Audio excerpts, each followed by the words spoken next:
자, 우리가 모스 앞에 10장에서 모스를 공부할 때는 이상적인 케이스에 대해서 계산도 하고 막 모든 걸 얘기를 했어요. 그러면은 계산을 하기 위해서는 어차피 없이 이상적인 케이스를 도입을 했는데 그 이상적인 경우가 아니면은 그러니까 계산하기 위해서 뭔가를 이렇게 약분을 없애버렸는데 그것이 있으면 어떻게 되느냐는 거예요. 그래서 그게 나타나는 현상이 뭐냐면 처음에 서버스 리솔드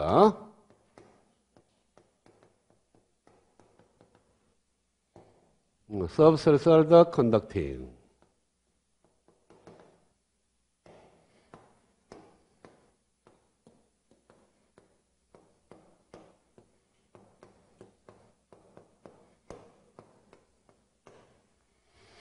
자, VGS가 또는 VGB가 스레솔드 볼테이지 이하가 되면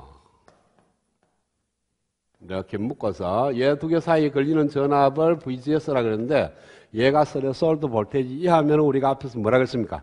채널이 형성이 안 돼서 드레인에 흐르는 전류 ID가 제로라 이렇게 얘기했습니다. 그렇죠? 그래서 세츄레이션 모드라면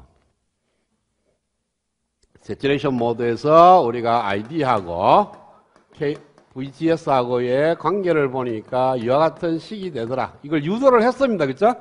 이게 유도를 한 거예요.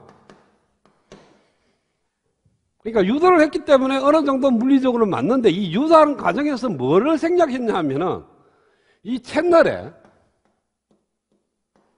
전자를 계산하면서 전자의 수가 만약 n이 있는데 그 n이 원래 있던 accept tensity보다 적으면은 n을 제로로 간주를 해버렸다는 거죠.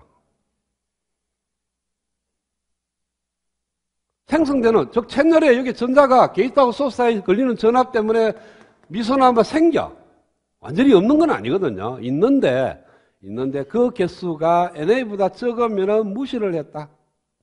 그럼 왜 그러냐면은 여기서 그러니까 채널에서 우리가 계산할 때 채널에서 전자를 계산할 때 어떻게 했냐면 dx분의 일렉트릭 필드 EX가 엡실론 S분의 로라고 이렇게 화성 방정식을 쓸 때 요 로에 뭐가 들어갔냐면 마이너스 Q 곱하기 NA 플러스 전자까지 들어가야 됩니다.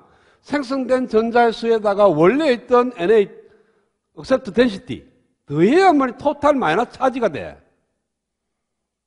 자, accept density NA가 10에 16성계 있었어. 그런데 단위 면적당 전자의 수가 10에 15성계 생겼어. 그러면은 단위 면적당 들어있는 마이너스 차지의 개수는 두 개 더해야 되죠. 그렇죠? 그런데 우리가 이거 계산할 때 요 답은 뭐였냐면은 QNA라고 이었습니다. 마이너스. 즉 전자의 개수를 무시해버렸다는 거죠. 사실은 있는데. 그런데 얘가 한 10에 14성계 정도 되면은 10에 16성계하고 더해봐야 무시가 돼. 그래서 요거 구할 때는 무시할 수 있는데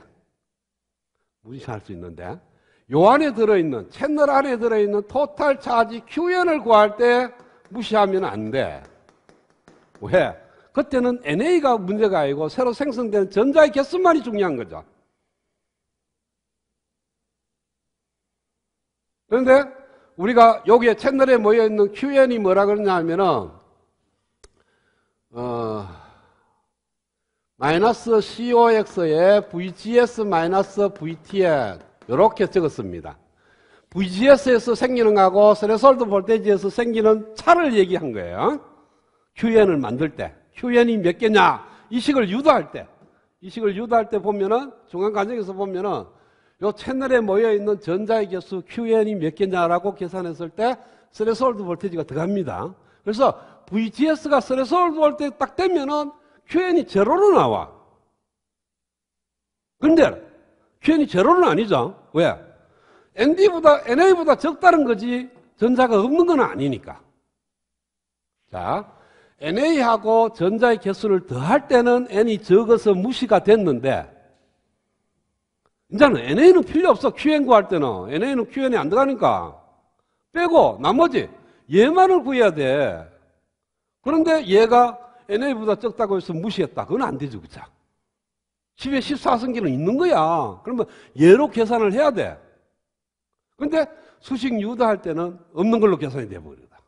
그래서 우리가 VGS하고 ID하고 루트 ID하고 계산을 하니까 VTN에서부터 출발해서 이렇게 리니하게 증가를 해서 요즘에 제로로 나왔단 말이에요. 근데 요건 제로가 아니야. 왜? QN이 있으니까. 채널에 전자가 있으면은 드레인과 소스 사이에 전압을 걸면 그 전자들이 움직여요. 그죠? 그럼 전류가 흘러. 그래서 전류를 구해보니까, 실험적으로 구해보니까 이렇게 라운딩이지더라. 그래서 요 아래, 스레솔드 볼테이지보다 작은데도 전류가 흐르더라.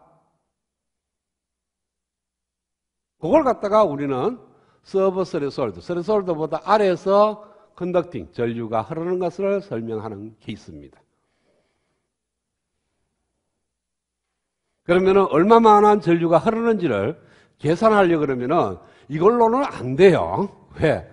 이거 계산할 때 벌써 전자의 개수를 갖다가 구해서 해야 되는데 구할 수가 없는 거니까 그냥 뭉뚱거리가 스레솔드 볼테이지로 넣어버렸으니까 우리가 이 유도하는 식에서는 서버 스레솔드 컨덕팅을 갖다가 계산해 낼 수가 없습니다. 그래서 다른 방법을 동원을 해야 돼요.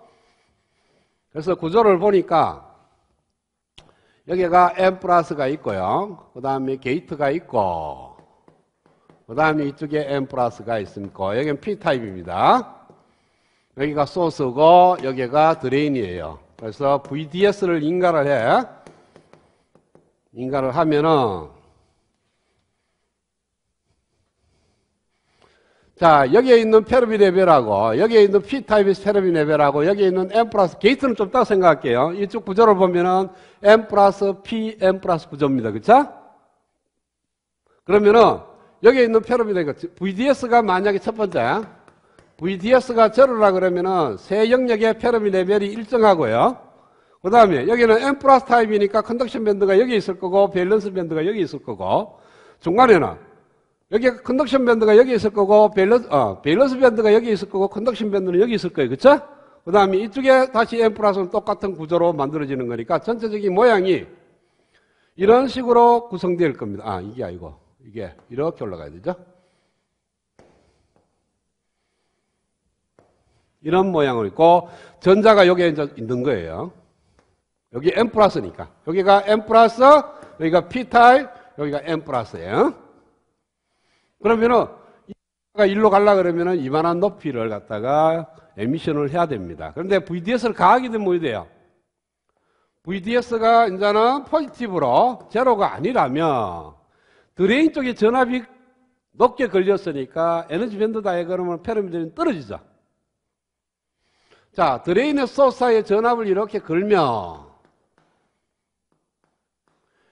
여기가 높고 여기가 낮기 때문에 요 두 개, 요 P타입하고 M 플러스는 리버스 바이어스가 되고 요게 PN 다이오드는 포드 바이어스가 걸립니다. 그러면은 대부분 인가되는 전압이 리버스에 다 걸리죠. 그쵸? 다이오드가 이렇게 있는데 여기다가 플러스 전압 가고 여기다가 마이너스 가면 여기 전압이 다 걸리잖아. 포드에 걸리는 게 아니고. 그죠? 전류가 안 흐르는 거니까 만약 여기 전압이 걸리면 뭐 해야 돼요? 전류가 흐르죠? 요 다이오드로 봐서는. 그러니까 여기는 전압이 안 걸리고 리버스 쪽이 다 걸리니까 VDS를 인가하면은 여기에 다 걸려. 그래서 이 구조는 똑같은데 이쪽 구조만 이렇게 낮아집니다. 컨덕션 밴드, 페르미 레벨이 요거보다는 낮아져. 그래서 이런 식으로 컨덕션 밴드가 더 내려갑니다. 그러니까 여기의 높이보다는 여기의 높이가 더 높은 거죠. 근데 어차피 전자는 어디서? 소스에서 드레인 쪽으로 가니까 여기에 있는 전자가 이걸 뛰어넘는 거니까 드레인하고 소스 사이 전압을 아무리 가해도 전류는 거의 안 흐르는 거예요. 자, 그런데 게이트 전압을 가해요. VGS를 가한다고. 게이트 전압을 여기다 딱 가하면은 여기에 있는 전자가 홀이 밀려나죠. 여기에 플러스 가하면은 여기에 있던 플러스 차지인 홀이 밀려나. 밀려난다는 것은 뭡니까? 페르미 레벨에서 얘가 점점 내려간다는 뜻이죠. 그러니까 전체적으로 베리어 모양이 낮아진다는 거예요. 이렇게.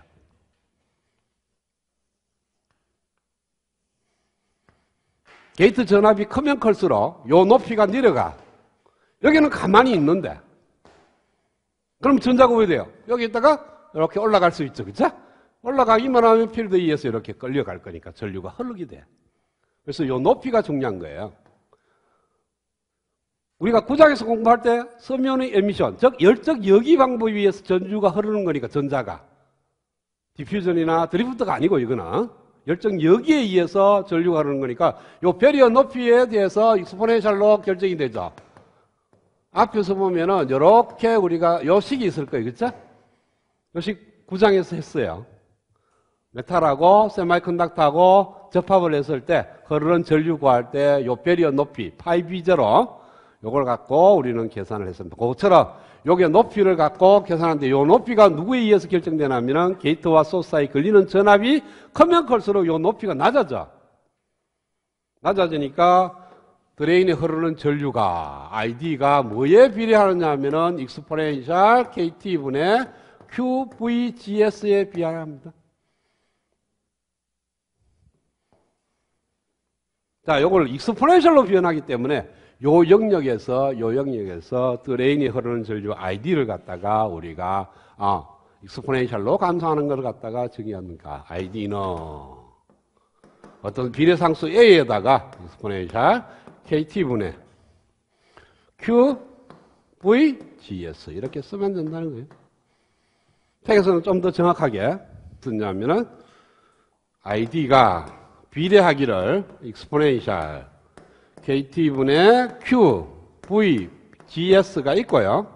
그 다음에 드레인과 소스 사이에 걸리는 전압. 그러니까 얘가 낮으면 낮을수록 전체적으로 필드가 걸릴 거니까 잘 넘어온다는 거죠. 그것까지 폭도를 보라면 1 마이너스 익스포넨셜 마이너스 KT분의